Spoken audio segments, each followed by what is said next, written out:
अच्छे से जानते हैं मेरे पिताजी को मेरे कंपैरिजन में। यहाँ पे बैठे हुए नेता लोग, सीनियर दादा लोग आपको कहीं अच्छे से बता पाएंगे कम्युनिज्म क्या है, एक कम्युनिस्ट की लड़ाई क्या होती है, जो मेरे पिताजी ने पूरी जिंदगी लड़ी है, वो लड़ाई लड़ी है। आप लोगों से बस मैं यही अनुरोध करूंगा कि आप लोग इस राह पे चलें, इस लड़ाई को आगे बढ़ाएं, मेरे मम्मी का साथ दें और मेरे पिताजी को हमेशा याद रखें। धन्यवाद। आगे की रणनीति पर बात होती रही, कम्युनिस्ट आंदोलन समस्तीपुर में कैसे मजबूत होगा इसके बारे में बात होती रही। और मुझे ये जानकारी नहीं थी कि ये समस्तीपुर जिला सोशलिस्टों का जिला रहा है, कर्पूरी ठाकुर की धरती रही है। और कॉमरेड रामदेव वर्मा ने अपनी राजनीति की शुरुआत छात्र आंदोलन में समता युग जनसभा से की थी। छपरा में समता युग जनसभा का काम वो कर रहे थे, वहाँ छात्र नेता थे। जब इस इलाके में वो आए और यहाँ की गरीबी को देखा, यहाँ की समस्या को उन्होंने देखा, तो उन्होंने कहा कि हमको लाल झंडा के आंदोलन को मजबूत करना है, कम्युनिस्ट पार्टी को मजबूत बनानी है, और तभी विकास की रोशनी, विकास में हिस्सेदारी किसानों को मिलेगा, मजदूरों को मिलेगा, गरीबों को मिलेगा।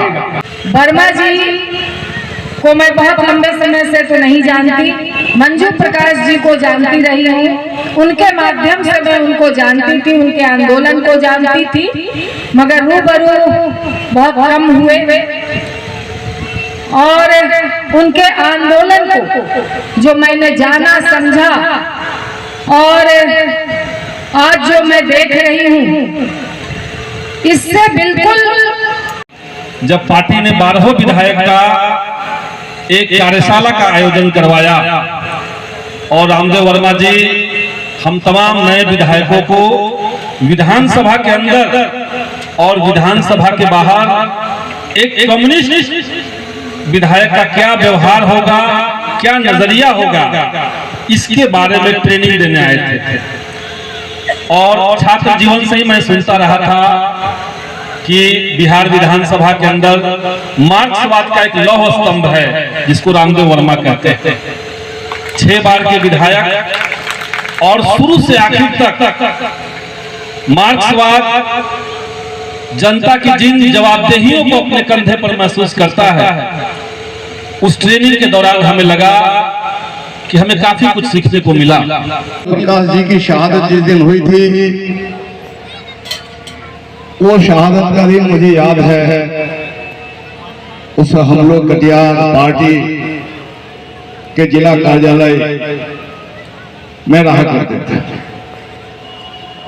उसी समय से कॉमरेड रामदेव वर्मा की जिंदगी का जुझारूपन, गरीब मजदूर मेहनतकश आवाम के लिए उनकी जो प्रतिबद्धता थी, मैं देखता आ रहा था। और काल क्रम में मुझे भी सीपीआईएम रास नहीं हुआ और मैं भी 88 के आसपास भाकपा माले में शामिल हो गया। जब 2000 में हम लोग विधायक बने, रामदेव वर्मा जी उस वक्त बिहार विधानसभा के बड़े सदस्य थे और उनसे मुझे सीखने का मौका भी मिला और साथ साथ अपने विचारों का आदान प्रदान भी हम लोग करते रहे। आप एक बार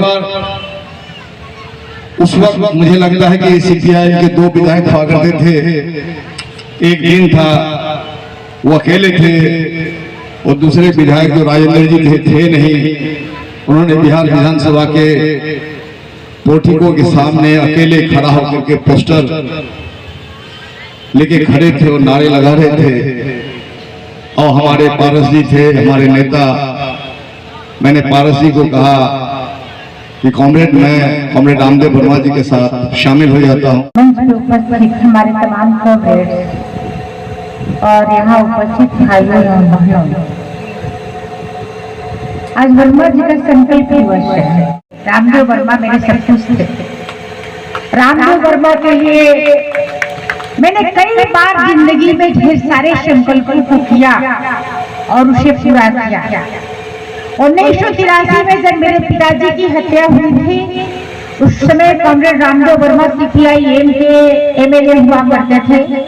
वो हमारे यहाँ जाने आने लगे, मेरा संबंध, मेरा परिचय उनसे बढ़ा।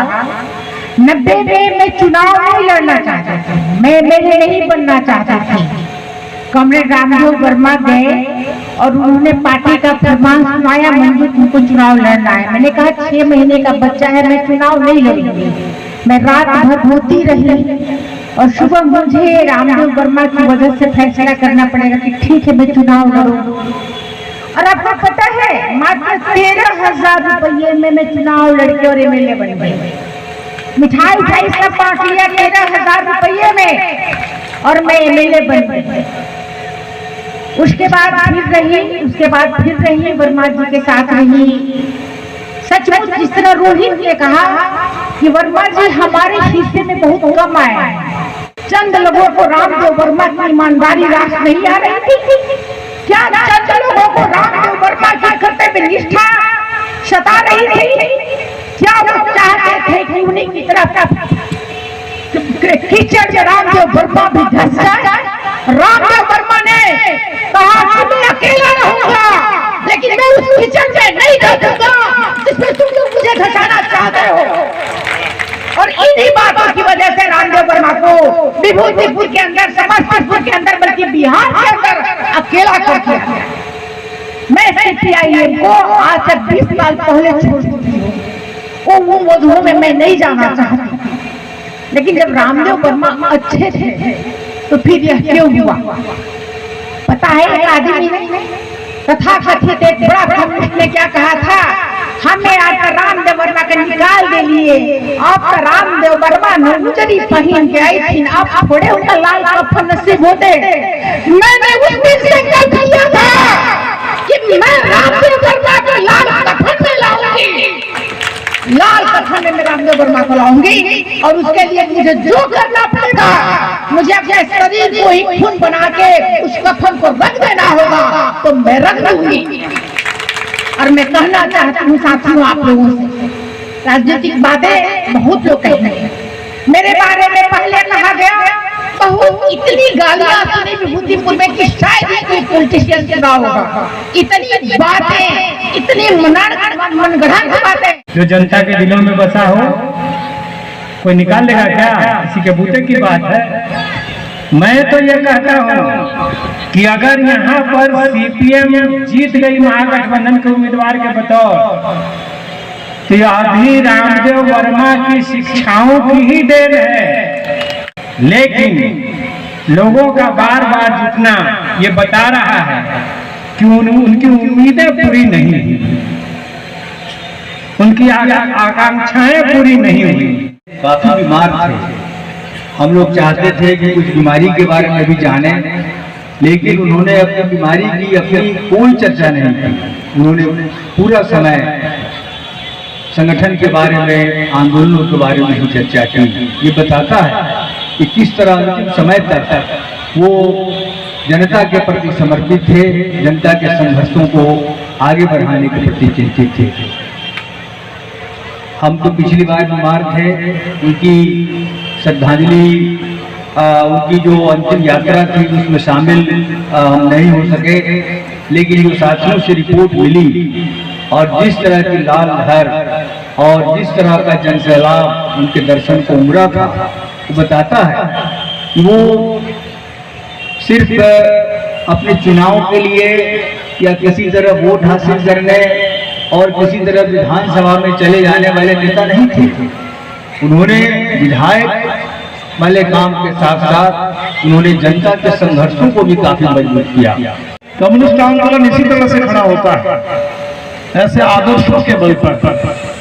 कम्युनिस्ट आंदोलन अगर कोई हम सोच ले सत्ता के बल पर बहुत कम्युनिस्ट पार्टी चलेगी, बहुत चलता नहीं है। बगल में पश्चिम बंगाल में वामपंथियों की सरकार थी, 34 साल सरकार चली, और उसके बाद उस आंदोलन को इतना बड़ा धक्का लगा, उन पार्टियों को इतना धक्का लगा कि अभी जो चुनाव हुआ पश्चिम बंगाल में उसमें सीपीएम के एक भी विधायक नहीं है। पहली बार बंगाल की विधानसभा में एक भी कम्युनिस्ट विधायक नहीं है। इसीलिए कम्युनिस्ट पार्टी का सरकार बन जाना, कहीं इंकलाब हो जाना, 2-4 विधायक 2-4 सांसद बन जाना, ये तो समय की बात है। ये कोई जरूरी नहीं है कि हर समय हमारे पास ऐसे होंगे। पहली बार माले के 1 दर्जन विधायक जीते, जिससे पहले 5, 6, 7 विधायक जीतते रहे। एक कठिन दौर में जब बंगाल में एक भी विधायक नहीं है, आज दौर को आप समझ सकते हैं। 34 साल जहां वामपंथियों के नाम पर सरकार चली, पश्चिम बंगाल नहीं है, त्रिपुरा नहीं है, सिर्फ एक केरल है। ऐसे कठिन दौर में आज बिहार में 12 विधायक माले के, 2-4 विधायक सीपीआई के, सीपीएम के 16 विधायक हैं। मैं कहूं तो केरल के बाद बिहार आज दूसरा वो राज्य है जहां सबसे बड़ी संख्या में लाल झंडे के विधायक विधानसभा के अंदर मौजूद है। कम्युनिस्ट पार्टी में समाज के सबसे दबे कुचले लोग इस देश में इस समय जो लोग ये कह रहे हैं कि हिंदू मुस्लिम के नाम पर क्या हो रहा है। बाबरी मस्जिद से बात शुरू हुई, आज बात को पहुंचा दिया कि ताजमहल गुलामी का प्रतीक है, ताजमहल को विदेशी बताता है, हमारा है। और आप देखिए लैटिन अमेरिका में कम्युनिस्ट आंदोलन बढ़ रहा है, इसी दौर में वेनेजुएला, इसी दौर में क्यूबा से लेकर के बोलिविया से लेकर के लोग खड़े हो रहे हैं, यूरोप में खड़े हो रहे हैं, हमारे बगल में नेपाल में लोग खड़े हुए हैं, और इसी दौर में पश्चिम बंगाल फिर से खड़ा हो रहा है, इसी दौर में बिहार की। और हम भी उसी तरह से लड़ने, उसी तरह से काम करने के बारे में अगर संकल्प ले ले तो निश्चित तौर पर आज बिहार को, समस्तीपुर को, पूरे हिंदुस्तान को, इस कम्युनिस्ट आंदोलन को आज कोई नहीं रोक पाएगा। क्योंकि आखिरकार आज इस समय आप देख लीजिए कि देश में बहुत बड़ा एक बदलाव आ गया है। भारतीय जनता पार्टी वो पार्टी है जिसका हिंदुस्तान के आजादी के आंदोलन के इतिहास से कोई लेना देना नहीं है। आरएसएस आजादी के पूरे आंदोलन में आजादी के साथ विश्वासघात करना, अंग्रेजों की मुखबिरी करना, पूरे हिंदुस्तान में सांप्रदायिक उन्माद पैदा करना, दंगा फसाद करवाना, कोई भारत का सामान हमारे बाजार में नहीं बिकने वाला है। और तब हम देख रहे हैं कि जब वहां से दबाव आया, कतार ने दबाव डाला, सऊदी अरब ने दबाव डाला, ईरान ने दबाव डाला, उस दबाव में आकर के मोदी जी ने, भारतीय जनता पार्टी ने सस्पेंड कर दिया कि नुपुर शर्मा जो कल तक राष्ट्रीय प्रवक्ता है, कल तक अमित शाह और मोदी जी के साथ उनकी फोटो है, अब कह रहे हैं कि बस सस्पेंडेड है। और हमारे राजदूत वहां जाकर के बोल रहे हैं ये कोई ऐसे नहीं है।